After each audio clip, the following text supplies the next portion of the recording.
Howdy, howdy. Hi, Ryan. So you're multitasking today? Hi, Ben. Yeah, I have another meeting in 15 minutes and then a third meeting in 30 minutes. So Okay, is there anything on the agenda you'd like us to prioritize? let me look at the agenda again, sorry. I will. I don't think necessarily any of it's like super relevant to me. I mean, unless you want to talk about that DRF compensation paper I put together, but it's just a rough draft. But I'm also happy to take written feedback or however you guys want to give on that.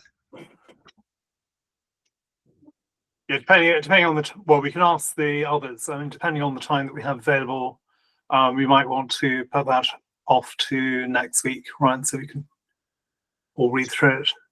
Sounds good to me.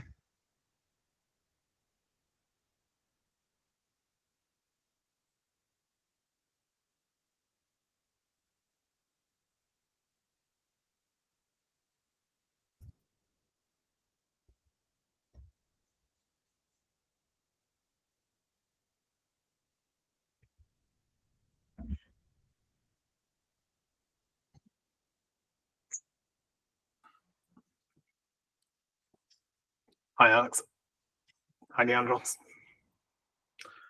Hello. I'll just paste the agenda into the chat as usual. And as usual, if you have any items that you would like to raise or anything you want to prioritize, please let me know.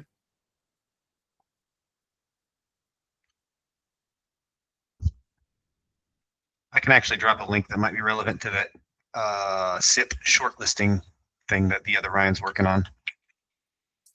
Great. Because I was trying to build a SIP with Thomas from Intersect and a proof of concept to make that possible.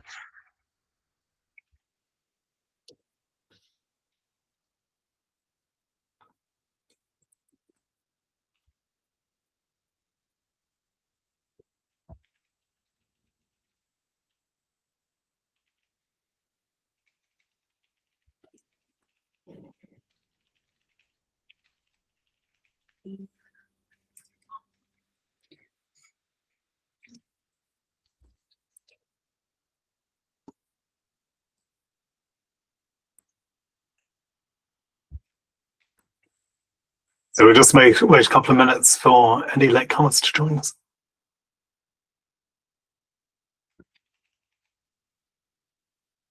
Neil Davis sends his apologies.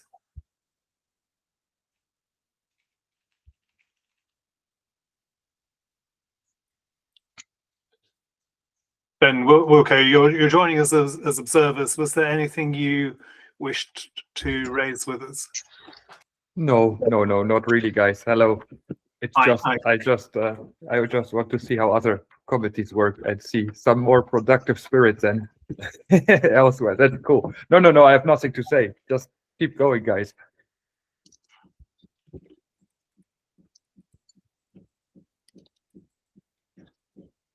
And Ben, anything from your side?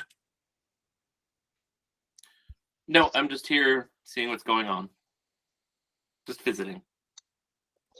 Welcome. Hi, Sebastian.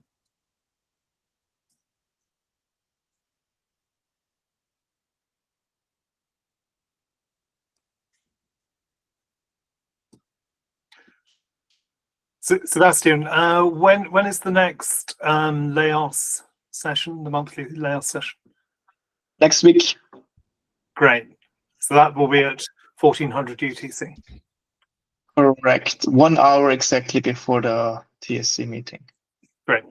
Would you mind posting the link to that? If you post it in the chat, or I will.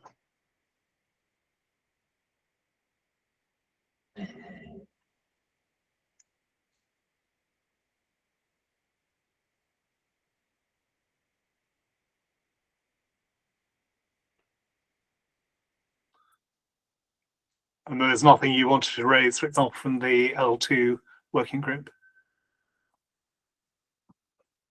Nothing really, no.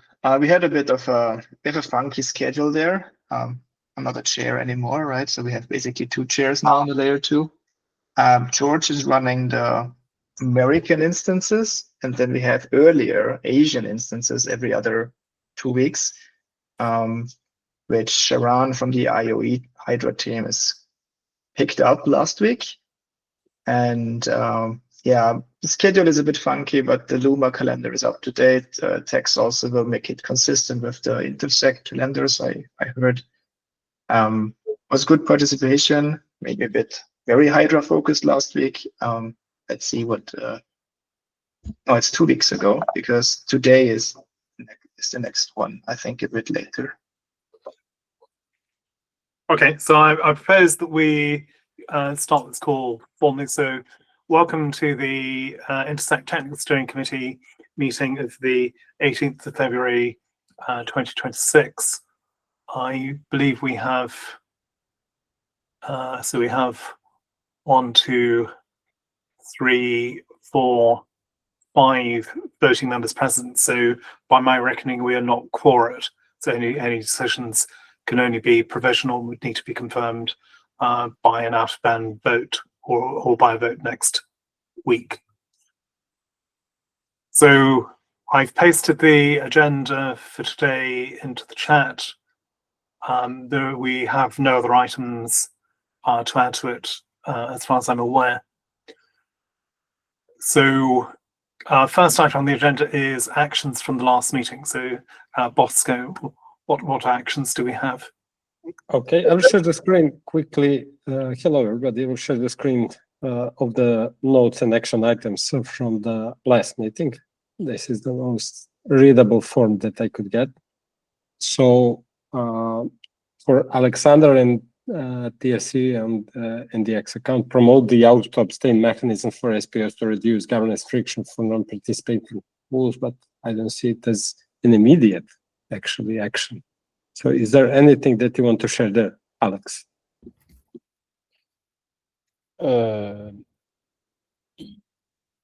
Yes, I think it's valuable for SPOs to know that they can remove themselves from the voting equation. But I guess that an ex post isn't really addressing the right group, because those that are active on X are mostly also active SPOs. But for those where this is relevant,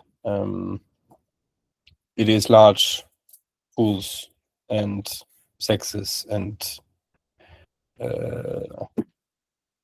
staking providers.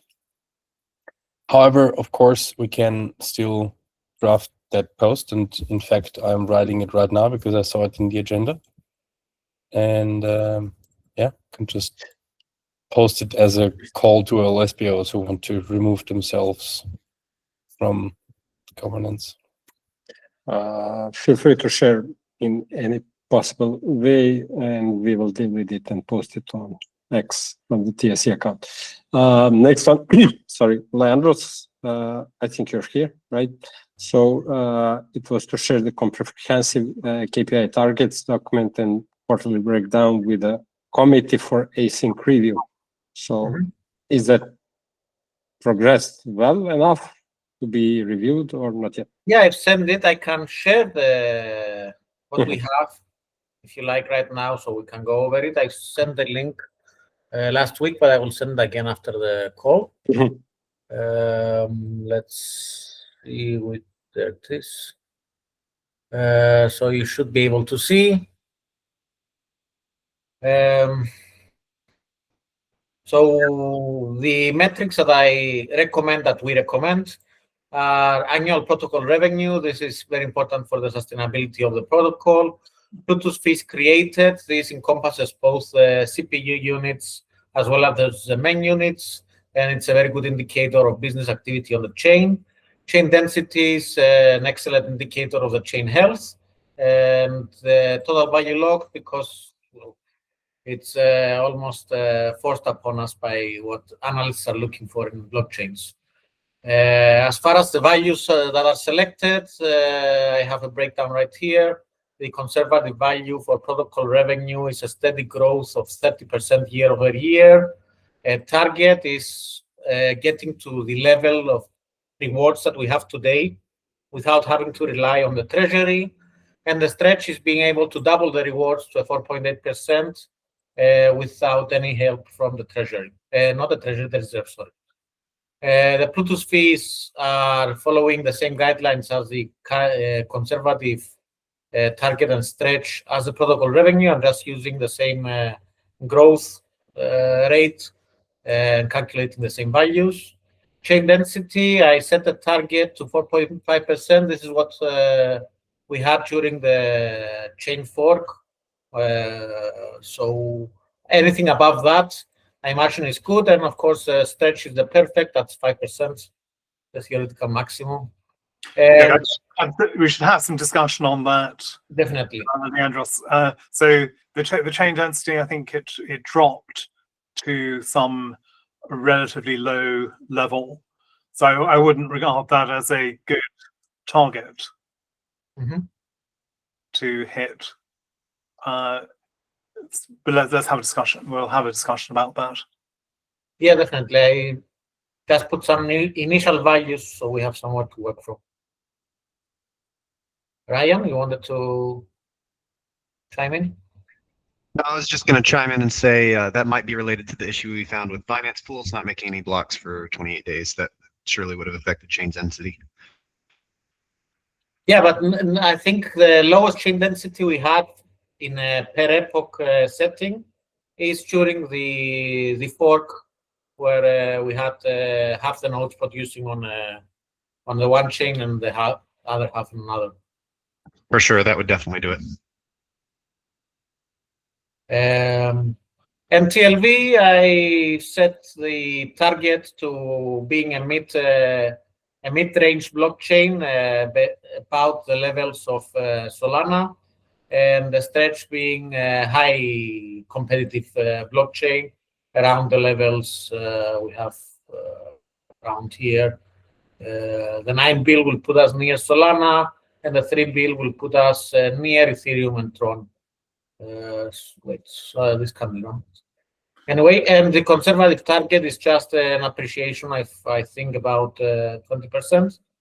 And here we have everything broken down into quarters and years.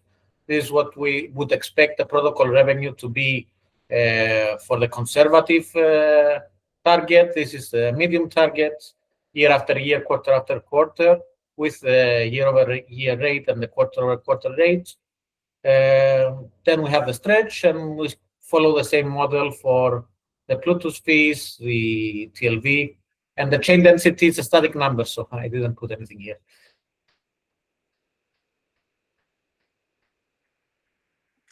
Great. So I've put an agenda item to go through that in detail, Leandros. And saying we're going to follow up with the product committee later today. Sebastian, You wanted to discuss the chain density now, Kevin, because it's quite intriguing. If it motivates you, Sebastian, yes. Yeah, because so the stretch or the target being 5%, right? That is it matching the nominal block production rate, right? It's kind of 0.05 is the active slot coefficient. That means, right, every 20th slot, which means 5% of the slots would be active, which would be like in production. If we put that as a KPI, it wouldn't motivate a denser schedule by just, I mean, that's just fine. This basically means, okay, we will keep that parameter the same way. And we just want to have as much as possible of these targets, or which it can't get better than 5% given this parameter. That's what I want to say. And if we would, for example, find a reason, maybe because of some analysis of smaller networks and other chains, right? What Kevin, I think, have been doing, that, hey, we could actually be a bit more tight on that, right? Or more lax, we would kind of meet or not meet or kind of influence the product targets here, which is a purely technical decision maybe, right? Yeah, you're right. There's a question about how you measure the chain density, Sebastian, and arguably the correct measure is against a nominal 100% of what is theoretically possible over some. Yeah, so we should normalize it by the parameter, right? Which is the target. I think there is also another isn't there another metric which is chain quality, which kind of is, I think, the normalization against what is the expected number of blocks and to what's the actual number of blocks over time. That would basically normalize it against any parameter we select because of maybe security or kind of just for other technical reasons. As long as we're clear what the metric means, yes. But then we can start to set, as you're saying, sensible metrics. So if we're dropping below the theoretical maximum, then we can determine that. When it's possible, we're actually exceeding the theoretical maximum. Very unlikely, but possible. That's true. Okay, so I will look into the chain quality. And and change it to a 100% base measure of chain density. So the 5% will be 100%, the 4.5% will be 90%, etc. And well, we can discuss this, but do we know how we're doing currently relative to that metric, Leandros? Yes, the lowest we got during the hard fork was 4.5%. I went back to find that specific epoch. I'm counting chain density in a per epoch setting. I think that's the most appropriate for long range protection, and it's a good time scale to look at. And that was 4.5%, so normalized 90%. Over what time frame? One epoch. One epoch. Okay. Yeah. And the target, the KPI you're measuring then is the worst behavior for any epoch. Yes, as far as I know, that was the worst epoch, and I set that as the middle target. We could safely set that as the conservative target and set the middle target to let's not do worse than we already did. So someone between the perfect and what we got as the worst. Yeah. So the qualitative question is what is acceptable, and we don't really know that. Yeah. I tried to figure out if there is a minimum safe value, but I did not find anything. There is a minimum safe value, Leandros. We need to consult the consensus team about that. Okay. Very useful. I also just wondered, I mean, the researchers have been using chain quality in even their safety proofs of Ouroboros and so on, right? And I should connect you with Yorgos.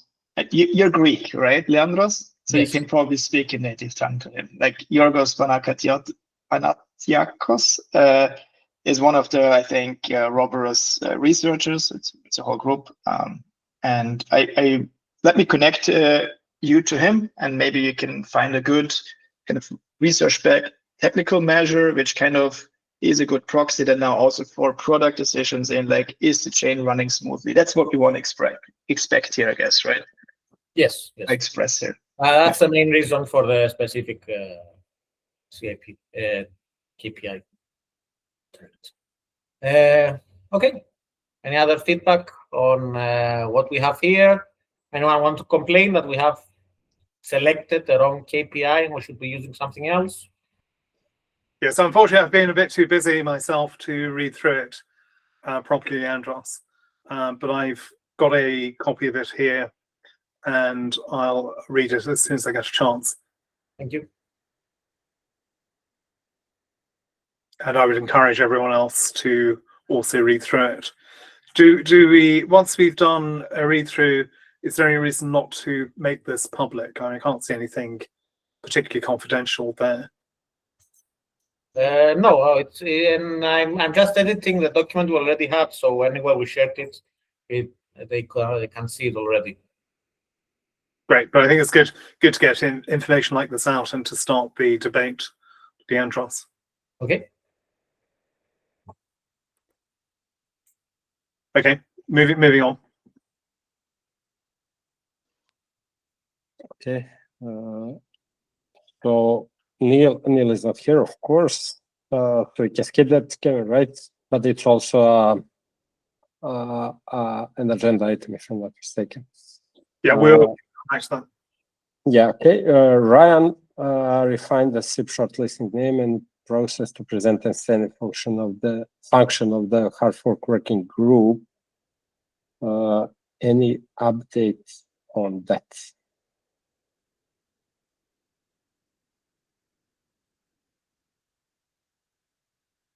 Ryan. Yeah. Ryan might be juggling between the different meetings. So Ryan, we can revisit that later. Okay, for me, it was to finalize, as we are having in April 2026 elections, committee elections. We are to finalize 3 specific election questions on Slack to meet the upcoming Friday deadline. I mean, this Friday. So I shared that on Slack. I will share the link again here. So given how much time we need for other agenda items, I would just like somebody to review. This is the link to the conversation to review 3 specific TSC questions, TSC related questions. The links are listed there, and then to confirm, the questions are listed in the post, and then to also review the pack itself. But go on, Sebastian. Did anyone raise that they need amendment? Or, they are half a year old now. They seem to work well. We have wonderful new members who all meet the criteria well, I guess. So maybe there is not even a need for changing them. And if nobody raises that, I think we can just assume them confirmed. Yeah, so let's give people, when do we need to provide these to Insect Friday, Oscar? By the close of play on Friday? Yes. Okay, so let's allow people the opportunity to raise any questions by the close of play tomorrow, and otherwise we'll just forward them. Yeah, that's the idea. So any of you who need more information, reach out to me, and that's it. We don't need to cover anything more on this meeting. And then it was for Kevin and Neil. There is a meeting after today. Leandros is also there, I think. So invited to the call this week. So that's the last meeting on the action items list. Yeah, ended the product committee meeting yesterday. So, Okay, so it was my bad. Okay. Okay, just give me a sec. Want to switch to another tab. So you had a holiday, Bosco. You weren't paying attention. So. Okay, not enough, obviously. Okay, I'm switching to a tab with agenda items. So improving technical comms for hard fork, Leandros, etc. Yeah. So let's move on to the next agenda item. So, Leandros, there was a discussion coming out of Twitter about improving technical communications for the hard fork, etc. Yes, the last update was hinted very strongly that SPOs need to upgrade immediately because of a security concern, but no extra information. And I find that to be problematic for our security model, because SPOs are supposed to know what they are deploying in order to do the job. Most SPOs are not highly technical, so reading through the commits is not great. And half communicating might be the worst of both worlds, because you are letting attackers know that there's something to look for, and you are not letting SPOs know what's happening. Yeah, so it's something.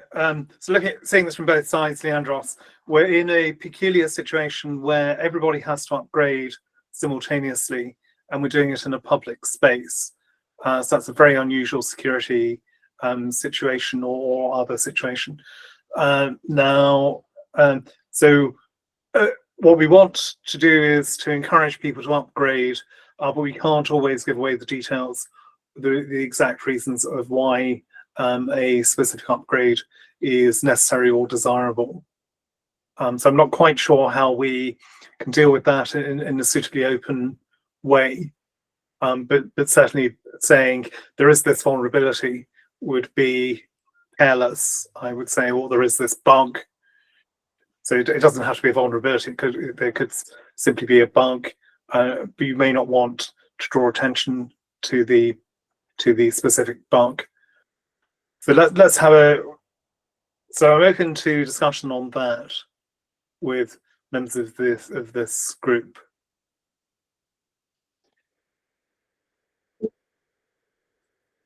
Sebastian. So this is about software bugs or needs to upgrade of particularly the Cardano node software package, right? That Cardano node Yeah, that was one of the issues that was being raised on Twitter. The other one was that people they needed to join Intersect's Discord channel to find out information about the hard fork. We were hiding away the details of what the hard fork was. Okay. Yeah, then that's two separate things. I'm also very much concerned about the latter. Would rather be like coordination in the open is better. Now the first one, if it is about the software component Cardano node, I would go by where this is kind of released and distributed. I think the go-to channel is GitHub releases today. If that is the case, another GitHub-based workflow would maybe be a good short-term solution for that. There is I think it's possible. I'm not sure if we use it for the Cardano node right now to have security advisories. So something you can do like I think responsible disclosure of even bugs or like security issues through that channel, and you can get people into that. So it's private by default unless you're a maintainer of that software package or you get pulled into that context through the GitHub platform. So that would be an option. So now people need to have GitHub handles, or people they talk to need to have GitHub handles so it reaches them, and you want to kind of increase the reach through that. But that could be an option to kind of do announcements too, or get them on board on, oh yeah, there is a security issue coming from the Security Council, for example, and you should really upgrade to this version, or stay tuned. That now we have to be fixed. Now update. So we could even open that as a thread before the fix landed. You're on mute, Kevin. Yes, but the Security Council might not be able to say what the nature of the threat was, of course. Yeah, I understood that we want to have a channel to reach SPOs to increase reach, not directly to a public by default channel, but kind of gradually open up and like getting more more eyes on that, right, as we go. Yeah, so I mean, I think inevitably there's going to need to be some level of trust, and there might be a way to reveal some information like it's recommended to upgrade there. There is a level X issue. Exactly. So maybe that will be some way of giving a bit more information. Or alternatively, just having the endorsement coming from the Security Council rather than from community members might be the way to do that. I mean, I guess security advisories or vulnerabilities or these kinds of things, right, have always two sides of things. One is the responsible disclosure, so the gate can get fixed if it is detected not by even the maintainers themselves. Or people who would be able to fix it, and then the other side, how to get it applied and into the field, right? So I think to get both sides connected somehow in a way where it is not public by default, but can still be made public to like hundreds of people, right? Because we want to target hundreds of people operating these nodes. Thousands, Sebastian. Yeah, but the first couple of hundred is good, and you don't have like 100% reach always, and maybe they talk to each other also outside of that channel, right? Of course, that is the trust you mentioned, right? Once you involve somebody in like, oh, there is something, stay tuned, or that is exactly the thing, and that's how you need to fix it yourself now. If you involve somebody there, you rely on them to not kind of disclose it differently to somebody else, which would have not been on the channel otherwise. Yeah, so the team is already using the GitHub security advisory mechanism. This is being monitored by Intersect staff. Issues being raised, being passed on and responded to, and the issues that are being raised may be rewarded by the bug bounty program. Yep. So that is happening. Let me take the I'll take the other issue back to the Security Council and consider how to address the issue of notification. I mean, we could use the same mechanism for that. Maybe on the same advisory, or maybe by deliberately on a separate advisory which doesn't disclose the details, right? But rather say, oh, security advisory of needing to upgrade, but it's not disclosed in this one, and it will later be disclosed in the other one. But it could still kind of be the same channel if it is amenable to, or it works for the people running nodes. If they're not on GitHub and are oblivious of GitHub, then that doesn't work for them. But then the question is, how do they get the releases today, right? If that is the release channel. I can answer that, but that's a question for another. Yeah. Yeah, of course. Okay.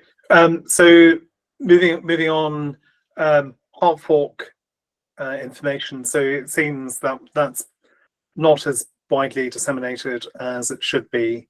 Bosco, I think we've got some actions to do there to make things more open.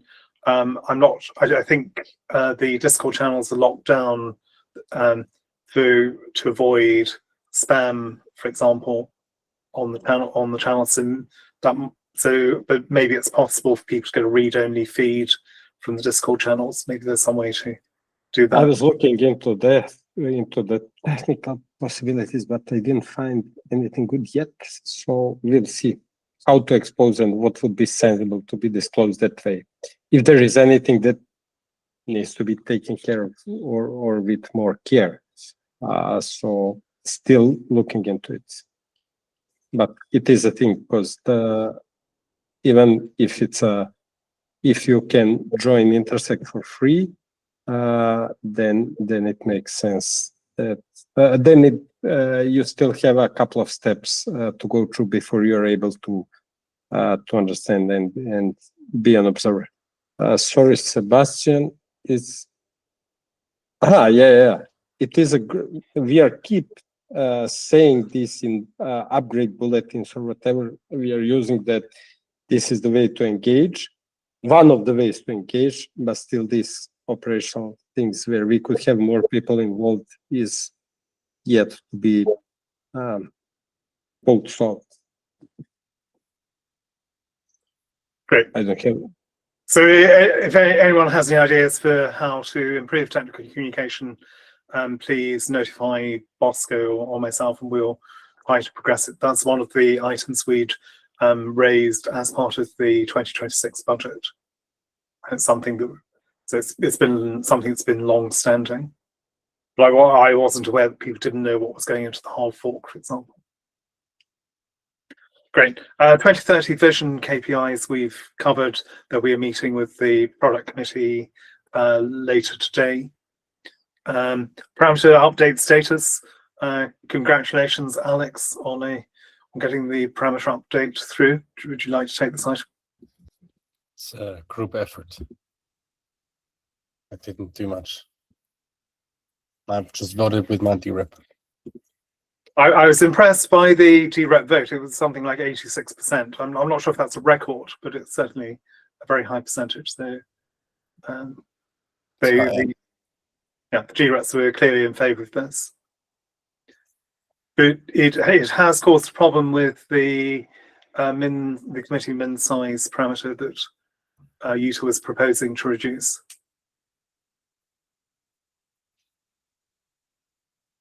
Indeed.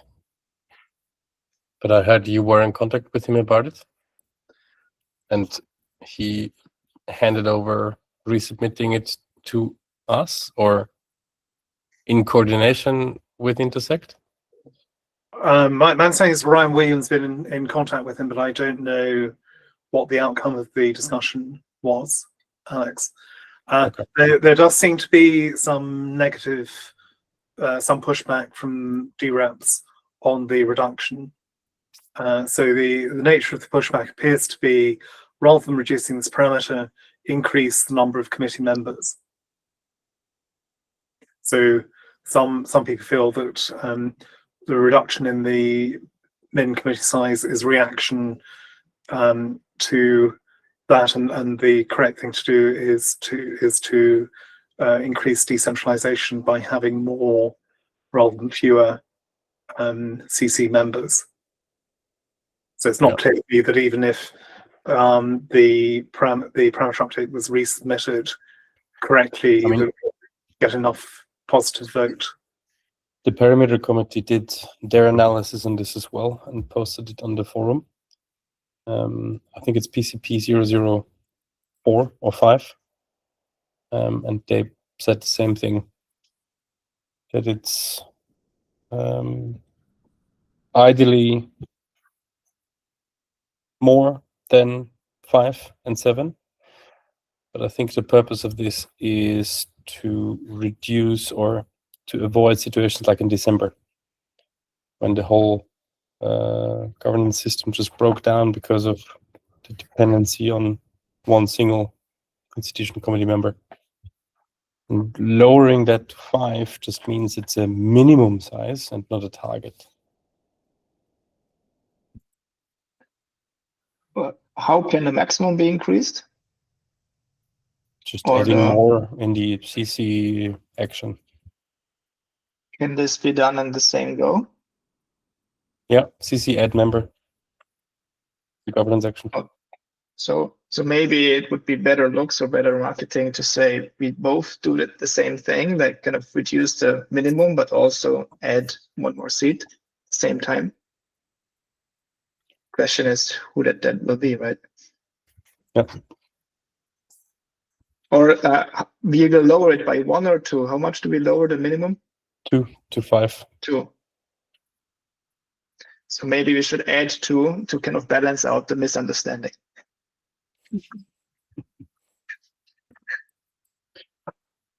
Yeah. If it's possible to find 2 volunteers to be CC members, it's a bit of a thankless job, I suspect, Sebastian. Yeah, I speak to Matthias Bankert regularly.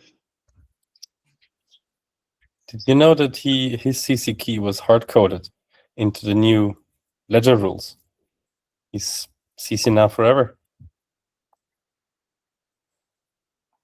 I did not lose the keys. That for the record and for the recording, this was a joke. He always also complains to us about it, which is why that came up today. Good. I think next topic. So we'll need to consider how to progress with that, and with the other parameter upgrades that were in flight. But the parameter committee is meeting next week, I believe, so they can discuss that. So moving forward, Constitution v 2.4 review. So I did a review. I've passed it on to everyone here. Neil has tried to validate the review that I did, and his response this morning was on the lines of, oh heck, this is a real mess. I can't even figure out what the differences are, and neither can AI tooling. Right. So he's not completed his checking of my review, unfortunately. If I have to go back and look at all the sources, it's going to take me 2 or 3 days probably to go through it, because one of the criticisms is the diffs that are provided. There are 90 pages of diffs. it's literally almost impossible to go through and check what are the changes between V1.0 and V2.4 of the Constitution. Okay. So when I did my review, I did it on the basis of what V2.4 was, not V1, and my memory of what V1.0 was. But I couldn't refer to a clear set of differences between the two. So there were some people, I think Nicholas particularly, was saying, well, we don't want to pass this on as a official TSC document. We don't have the people here to take a vote on that anyway. But obviously, what I'm not going to do is to pass on anything which claims to come from the TSC without it being official. So the question here is how to proceed. We wait for Neil to complete his review, and he's given me maybe another 3 days of work, which might take me another month or so to go through. Or do we simply pass it on to relevant parties with caveats, or do we say, well, we've looked at it, the whole thing looks like a real mess. We're seeing some of the issues cropping up with on-chain governance actions. I feel there's a responsibility to warn people, but the question is simply whether to do that officially or unofficially. I would say the more important, sorry to jump you, Nicholas, by not raising my hand. I think the more important aspect of making this list is having a list of to-dos for Constitution 3.0, and not to tell people, hey, there is loopholes left and right. But at some point, there will be a next iteration, which is good and intended. It's iterative improvement.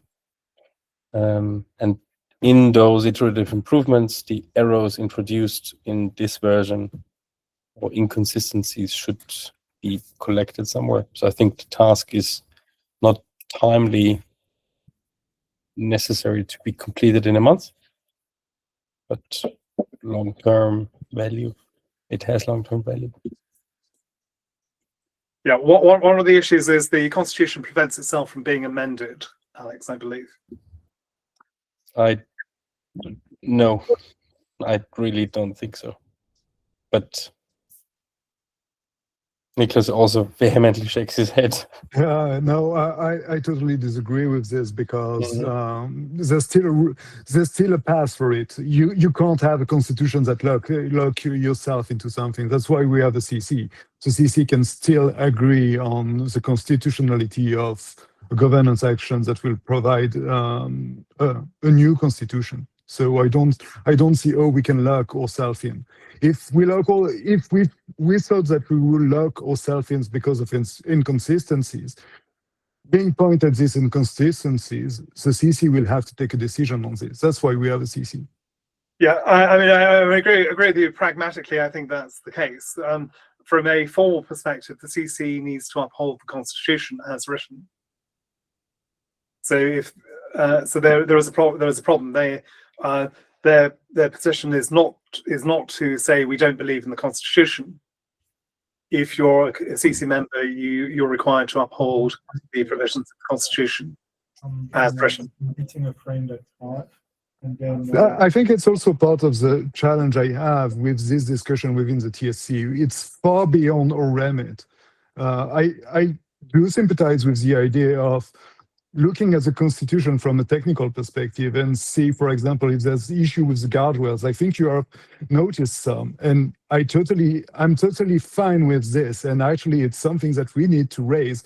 And as Alex said, with the idea that at some point there will be an upgrade of the Constitution, and it's good to gather this kind of feedback. I think that going beyond the idea of giving a feedback on the technical side of the Constitution is definitely out of our remit. It's a problem that I've raised several times with the work of the TSC, that has been raised by others outside the TSC, and I'm really uncomfortable with it. We should just stick to what our remit is. Our goal is not to solve every problem within the Cardano space. No, I'd agree. But if we spot issues, we should raise them. Nicholas. Yeah, So yeah. And I mean, that's also why I said that, for example, all the issues that we have with governance actions, parameters, all this kind of stuff that are technical stuff, we can raise them as the TSC, and I'm fine with that. Every other comment I would love actually, and because we talked about we several times, it won't be a we because I won't be part of it. that's fine. I mean, it can be if the quorum within the TSC, and I will definitely explain why I'm not part of this, because it's by far not a remit. So what I would say is I believe that there should have been a technical and a legal or constitutional review of the constitution before it was put on chain, the final version. If that had been done, I think we could have avoided a lot of the issues and inconsistencies. So I think feeding that back is incredibly important. And as I was saying to you, Nicholas, Kevin, wait a second. To be fair, it was built out in the open, and Jutta made 4 attempts to upgrade it for maximum visibility. If right, but many of us would have taken up that input proactively as it was built out in the open, we could have given that input much earlier than after the fact.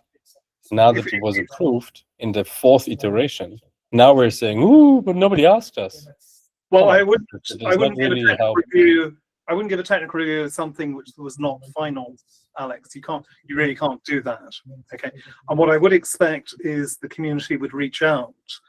So what was surprising was that we've apparently discovered that the Civics Committee wasn't aware either, or some of the review. So what I would have expected, this being within the remit of the Civics Committee, is the Civics Committee would have said to us, there is a constitution, there's a change to the constitution coming up.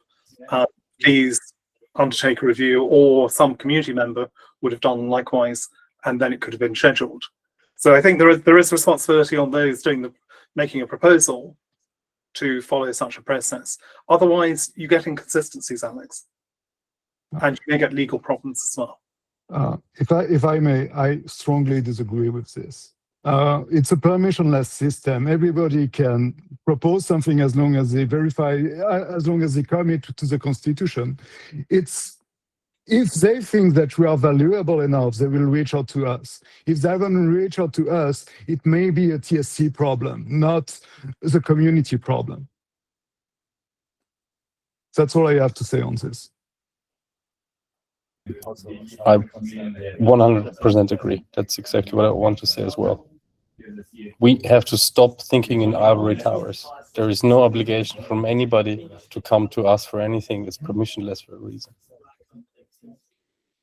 And the 4th iteration of Jutta trying to get this across could have sparked our interest proactively, as it was obviously happening a 5th and a 6th time as well.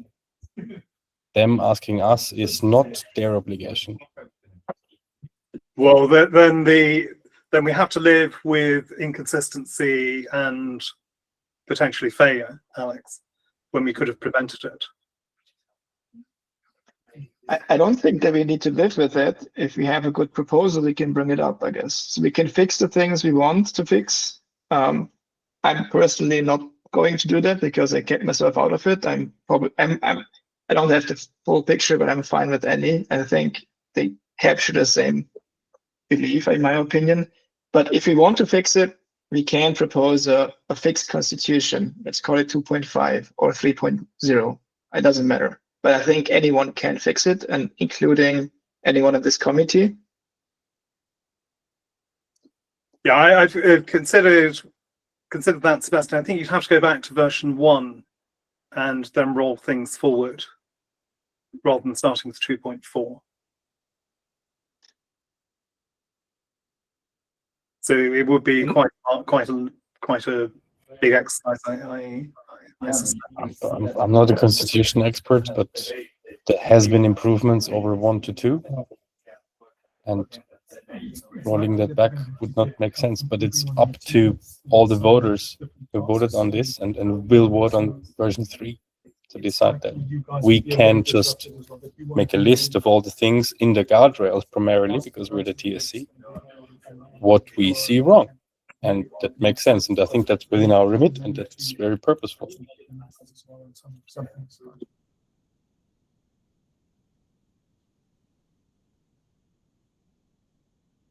I mean, maybe commenting on, I think if somebody goes to create another fixed version of, like, in quotes, right, of the Constitution, I think it would be perfectly fine to just bring it to us and then basically say, yeah, okay, now is this to be all agreed, and we can maybe carry it as the TSC and give it some substance and also buy a check mark if we want, right? But nobody needs to listen for that.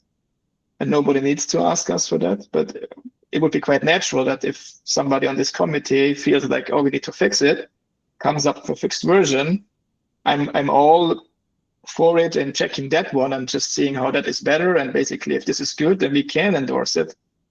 That means I think it's okay to drag the TSC in it, but it's not, I think maybe what I'm more not comfortable is in dragging in that we should go now criticizing something which is out there already, which has been approved, and saying, oh, but you did it all completely wrong, because we didn't care earlier. And honestly, I didn't care earlier. And I think both are fine. And there is, again, I'm with Alexander, I guess, on this. I think it's your argument that there is the committee who actually makes the Constitution into constitutional actions.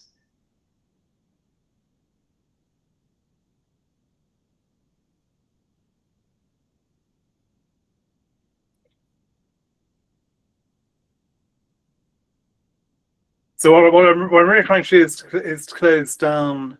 Because I don't know. So I've done what I was asked to do. I don't think we can get a conclusive answer. I think it's saying the job is just too big to do sensibly. Neil's taken a look. He's trying to use AI. He's not succeeded. So let's take a vote out of band on how to proceed. But what I would probably say is, well, I've reviewed it, I've done as I've requested, I found some issues. I'm not confident that the issues are genuine. The issues are, as far as I can tell, there's nothing which has broken anything technically. That sounds good. Well, not directly. One of the issues. In terms of closing it down, I think it makes sense, right? So we have this on our agenda, right? We basically started working on this. We didn't vote that we should take it up or not, or at least I wasn't present on that vote. I don't think we need to have a vote for kind of stopping that investigation. We would need to have a vote if any outcome of that investigation would have a consequence of publicizing or saying, oh, this is wrong and this is why we need to change it. I think that must have a vote on, is this the message of the TSC? I think anyone is free to continue that investigation. I don't think it makes sense personally. I think if we have a few others believing that, but I think we shouldn't be forbidding each other to kind of not investigate, right?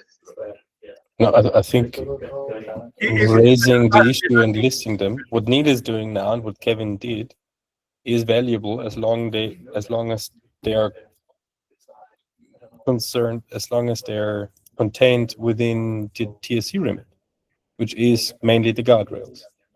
The legal text above, that should be civics committee stuff. And whether the Constitution is unconstitutional and the change itself, that's a legal question and out of our remit. But if somebody would look through the guardrails and say there's versioning incorrect and there are these inconsistencies, that is extremely valuable. And I'm super thankful that Neil is looking into this. But we shouldn't criticize those that proposed in doing that. We should just say, look, we found these issues, let's note them down.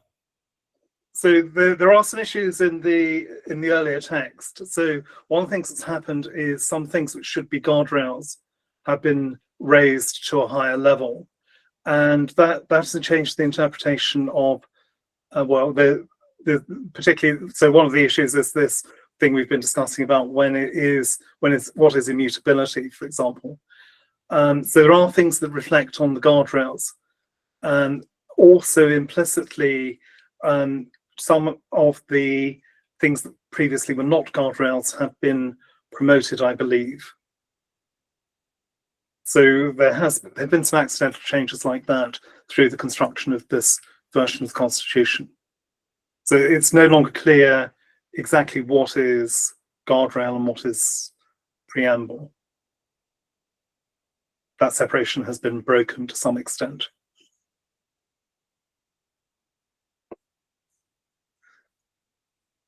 But the guardrails are, the changes to the guardrails mostly are changes to, they're mostly changes to periods, the expression of periods in terms of days rather than weeks. Technically every guardrail has been broken by this change because the text has been changed in all of the guardrails.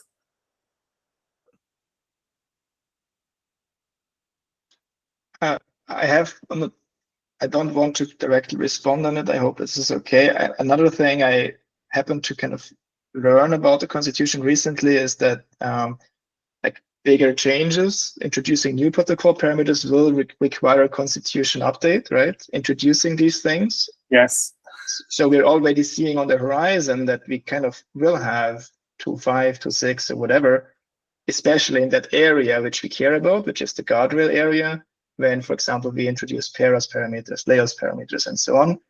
And I think we should take the lessons learned from this one when these things are going to be proposed, and maybe we hold anyone building these things accountable for doing these updates in the Constitution properly, which includes me, for example, on one of the projects. Absolutely, we can certainly drive that.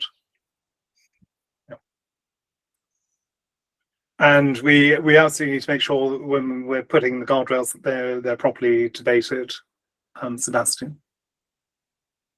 So we'll need to have discussion over the guardrails and of course within the parameter committee over the initial parameter settings, the recommendations. Great. Okay. Reminded of time. So Cardano node update still proceeding.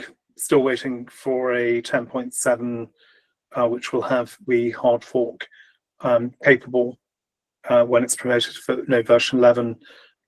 Daedalus is likely not to upgrade to 10.6.2, but to wait for 10.7 or 11 point something.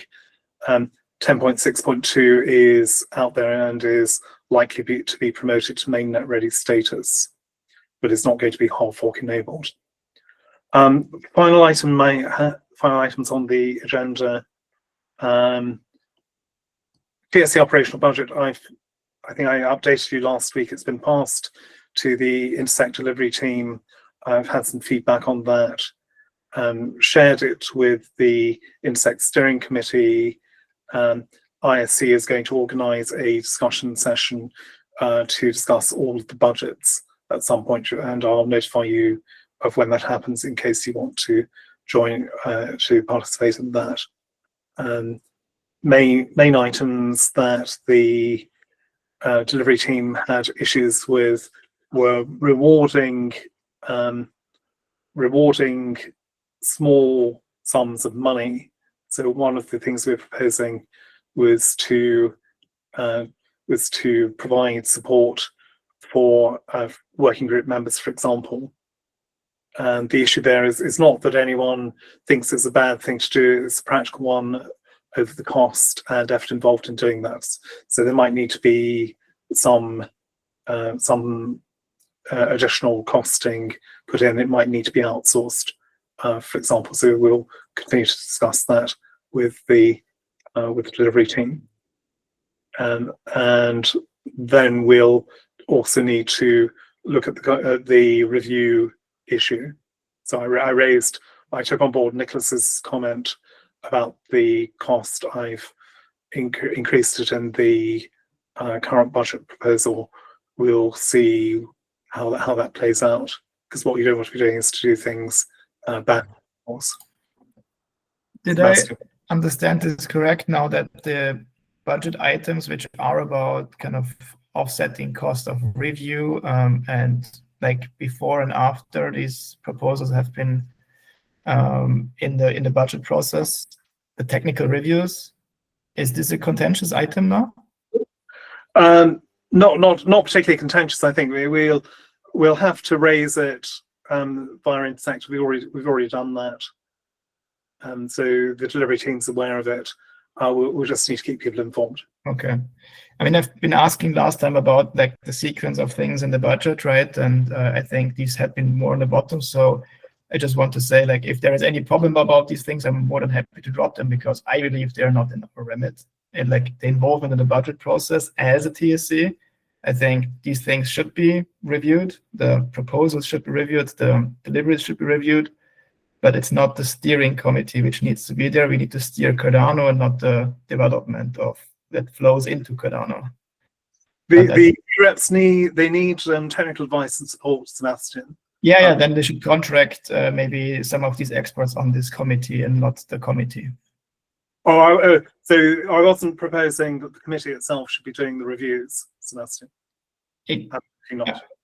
I mean, it's being in our budget, it is kind of like we are basically contracting these reviews out, right? For example, it'd be like any other group, Sebastian. It could be contracted out. Yeah, and I think my opinion is more than whoever controls the budget process should be making sure that the quality is good on it, and it is not only like technical quality, but also like maybe other feasibility and so on, or maybe ethical matters or whatever. These things should be tended to, yes. And I think, but our technical expertise is more within like helping Cardano stay on the path on like parameters, security, hard fork coordination, improvement proposals, for example, like the SIP process is, I think, much in our alley. I think it's also important that we use our technical expertise to guide the development of Cardano, Sebastian. So that is the point. We are a body of technical knowledge and expertise. We are in a position to provide advice to the GREPs. The GREPs are taking decisions, but they absolutely need good advice. If the other things are not compromised, if you have time for that and basically capacity for that, maybe, yeah. It's not the most important thing to me personally, speaking out here. I'm not speaking for everyone on the TSC, of course. Yeah, I think it's important to the community, Sebastian, that information is given, that a fair assessment is provided. The community does not have the technical capability that members of this committee have to judge the relative quality of each of the proposals that are put forward. Yeah, I agree. It's not. I'm not saying it's unimportant. I'm saying that there is more important things we could do if the budget is limited or time is limited, right? And I see higher priorities for us rather in the steering of Cardano in terms of like parameters, security concerns, release management, or kind of release coordination and hard fork coordination and governance proposals, as we see the technical matters of those, I think are higher on our priority list rather than looking at the work proposed by people in one or the other budget proposal. Like, because we're not looking at Catalyst proposals and two, right? So I mean, we don't have influence there. Maybe we happen to have one because through the Intersect steering the budget proposal process there. I'm not sure what it's called even. But yeah, I think it's not unimportant, but there's more important things we could do. So what we determined before was that was to do with the scope of the committee, which was that it was focusing primarily on core development issues, Sebastian. So absolutely, I would not expect involvement in Catalyst proposals, and I wouldn't expect involvement in any Intersect proposals that were not core, as this group defines it. But I would expect this group to be capable of providing technical support and advice to the DREPs in forming their decisions.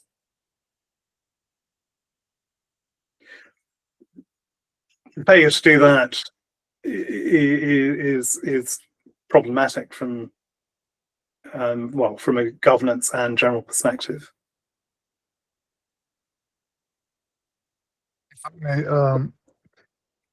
I think the review process is important. The question is probably whether it's a TSC remit or an Intersect obligation. To me, it sounds more like an obligation on the Intersect side. Basically, if somebody goes through Intersect to do a treasury withdrawal, Intersect should do the review and be sure that the quality is here. And it's an Intersect obligation, in my view, at least. The challenge I have with this being part of the TSC is that all of us has another job. We don't have that much bandwidth. I don't think we can do equally a good job to assess all the proposal, even if we have the support of contractors to review the work. So trying to lead stuff, trying to review stuff is nice, but we need to deal with the capacity that we have. I don't think we have the capacity to do this. And because it's an Intersect obligation, I would love to see this budget for review being adopted, but being adopted not at the TSC level, but at the Intersect level. At least that's my view on this specific topic.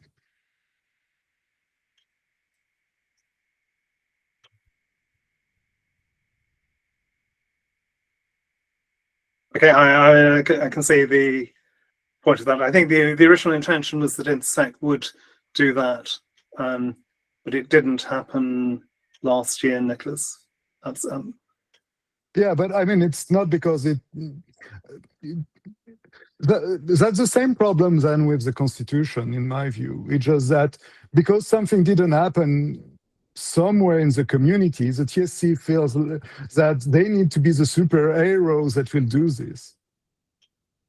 None of us is a superhero. Well, maybe I'm mistaken, but I don't think so. So I think we should just stick to our job, and if we think that something is important and this thing is important, we need to raise it to Intersect. And if the Intersect board disagree with it, that's okay. We have done our job. We have raised a concern. That's the most we can do. We can't do everything, and we need to pick our battle. And going for the review of every Intersect proposal is not my battle. I don't have the bandwidth for it. We will do a poor job at it, and it's worse than not doing the job. Yeah, absolutely. I wouldn't go for. I wouldn't try to personally review every Intersect proposal. The DREPs had to, or they're supposed to, and the job was pretty horrible. The DREP has to vote. The more information we give to them, the easier their task will be, which is why probably Intersect should support the review process. I don't think the TSC should be involved in it. Or the board should ask us to do this. But then we need to have the means to do this. I don't feel, did the review request come in any case from the board itself? No, it came to us. So it came to us via the community. It was something we were asked to do last year. But there is obviously some friction there.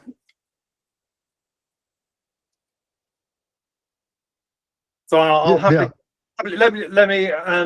let me take this. So I'll take this up with the the delivery team, and I will put that question to them. But the Intersect then needs to do a proper job, I think, in terms of providing the support that the GREPs need in taking a good technical, making a good judgment of what are often very technical proposals. Should And I we? think yeah, sorry. Yeah. Anything else to say on that? No, I was actually thinking that if we are bringing it to the Intersect board, I think on my view, on my side at least, the job is done. The TSC job is done. In just that we think it should be great to have a thorough review process at the end of a project that is backed by Intersect. And once we do this, for me, that's enough.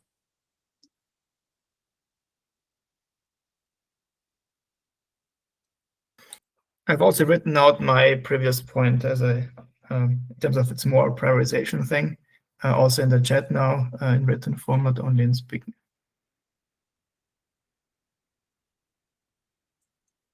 Yes, I absolutely agree that we should be focusing on the workflow and on ensuring that the work that's being done is of high quality, and this surely is part of the remit.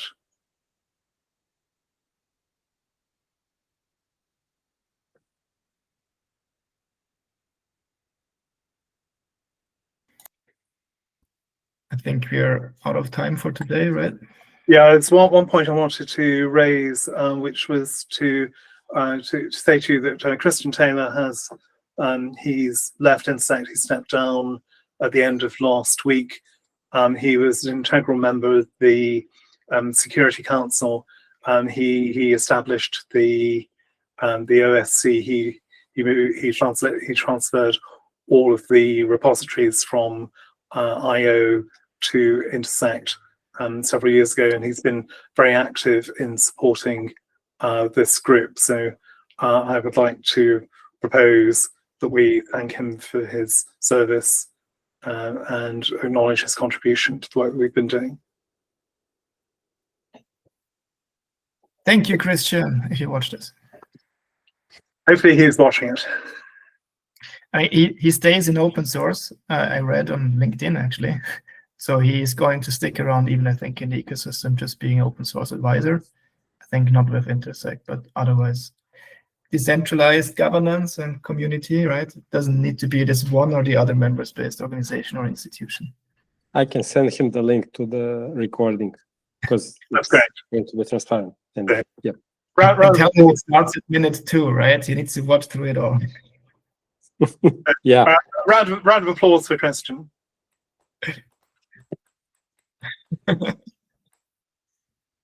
Thank you. So I propose to hold the other items back. We can continue to discuss some of them offline. In particular, I think looking at the GREP compensation paper that Ryan has been preparing will be an interesting topic for next week's discussion. Great, thank you very much, and talk to you all again very soon. Thank you too. Ciao. Bye bye. Thank you. Bye. Bye-bye. Thank you, everyone. Bye-bye.